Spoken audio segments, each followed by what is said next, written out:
Ladies and gentlemen, you are watching the English news of Binh Phuoc radio, television station and newspaper. I'm Binh Phuoc with the latest news for today. Binh Phuoc encourages emulations and commendation efforts. Businesses, colleges partner to strengthen vocational training. General Secretary Tolam received Brazilian President.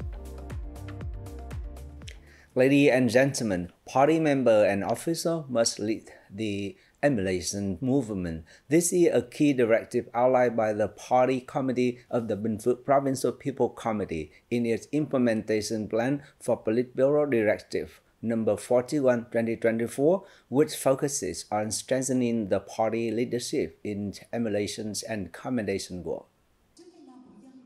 The plan aims to enhance awareness and responsibility among officials, party members, and civil servants regarding the importance of emulation and commendation efforts. The goal is to turn emulation into a widespread revolutionary movement across the party, the people, and the armed forces. It also calls for rigorous monitoring, evaluation, and regular reviews of emulation movements, ensuring timely recognitions and the promotion of exemplary role models. Party organization must establish clear criteria for outstanding individuals in each sector, agency, and enterprise, aligning them with the set emulation goals. Additionally, the plan emphasizes strengthening state management, inspection, and oversight to prevent misconduct in emulation and commendation work. It encourages the use of information technology, digital transformation, and administrative reforms to promote transparency, efficiency, and fairness. Party committees, organizations, and agency leaders are required to take direct responsibility for implementing this initiative, developing concrete action plans to drive meaningful progress. Emulation and commendation efforts will serve as a key benchmark for annual performance evaluations and rankings. The Binh Phuoc Provincial People Committee had issued plan number 98 to implement legal aid policy for eligible people with disabilities in 2025. Key initiatives include providing direct legal aid to eligible people with disabilities, running awareness campaigns to improve access to legal support, commemorating Vietnam Days of People with Disabilities and the International Day of Persons with Disabilities, enhancing the capacity of legal aid providers, and monitoring the implementation of the policies. Notably, legal aid services will be offered through various means, including legal consultation, litigation representation, and non-litigation advocacy. The plan guarantees that 100% of eligible people with disabilities will receive legal aid services upon request. Special attention will be given to cases where people with disabilities are defendants or victims in criminal cases, litigants in civil and administrative cases, or victims of domestic violence, abuse, or human trafficking. Miền Đông College in Binh Phuoc Province had recently signed training agreement with nearly 20 enterprises across various industries, including manufacturing, tech, services, and labor recruitment. The collaboration focuses on four main areas: student support services, occupational safety and hygiene training, curriculum development and academic exchange, and institutional branding. The college currently offers training in 21 intermediate and college-level programs across 5 fields: accounting, finance and banking, engineering technology, information technology, and agriculture and rubber production. To date, it has signed agreements with nearly 70 businesses nationwide.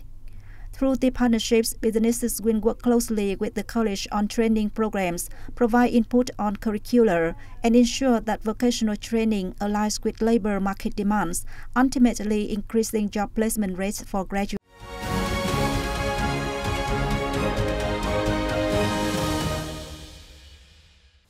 Ladies and gentlemen, Party General Secretary Tolam affirmed that the Vietnamese Party and state value Brazil as a key partner in Vietnam's broader foreign policy to Latin America and wished to deepen the newly established strategic partnership between the two nations.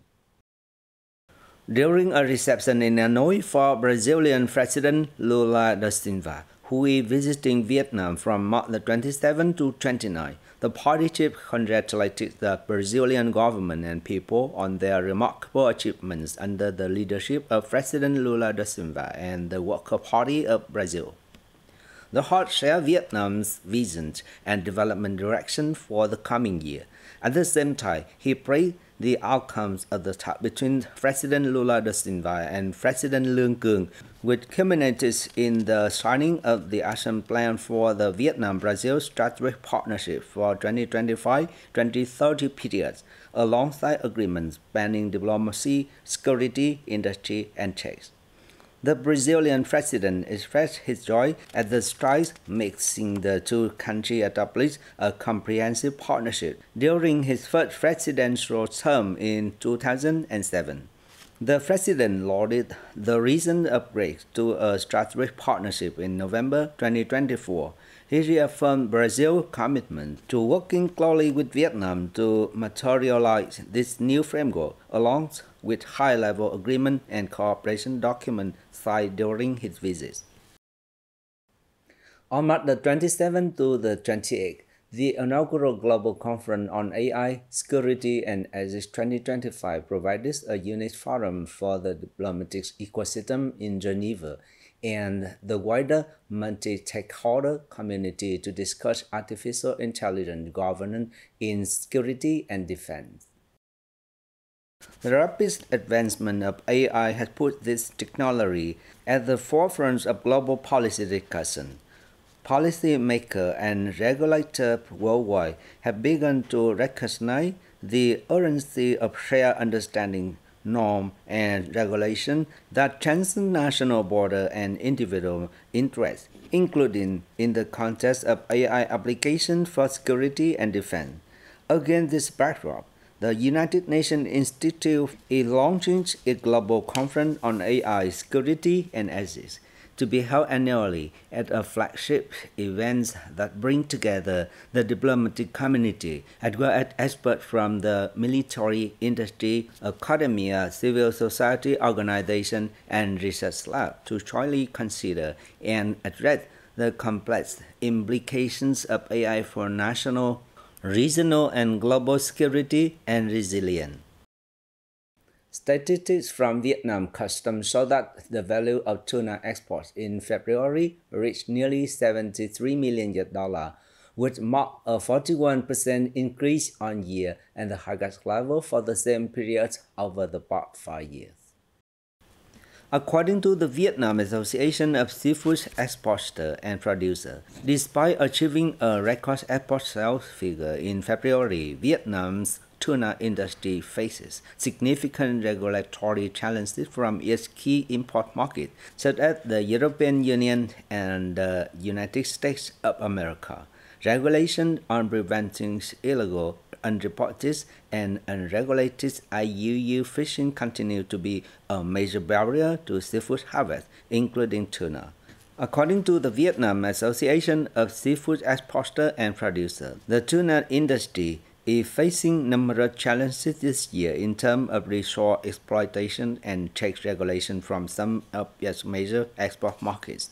The U.S. National Oceanic and Atmospheric Administration has warned that unless Vietnam takes timely action, it may ban importing several types of Vietnamese seafood from January the 1st, 2026. On March the 28th, a conference to launch the program of cooperation in tourism development between Ho Chi Minh City and 13 provinces and cities in the Mekong Delta region in 2025 took place in Sóc Trăng province. The conference was themed as enhancing connectivity, sustainable development. In 2024, the cooperation program in tourism development between Ho Chi Minh City and 13 provinces and cities in the Mekong Delta region achieved many important results. In 2025, the program will continue to implement linkage in tourism product development, develop tourism program returning to the roots associated with the historical values and borders area, organize tourism promotion in the central provinces, and promote tourist destination on Ho Chi Minh City, the third dimension smart application platform. At the end of the conference, the organizing committee launched an action program on developing green and sustainable tourism in Ho Chi Minh City and the Mekong Delta with the theme Sustainable Tourism and Net Zero Goal. And that also wraps up our bulletin. Thank you for your watching and goodbye for now.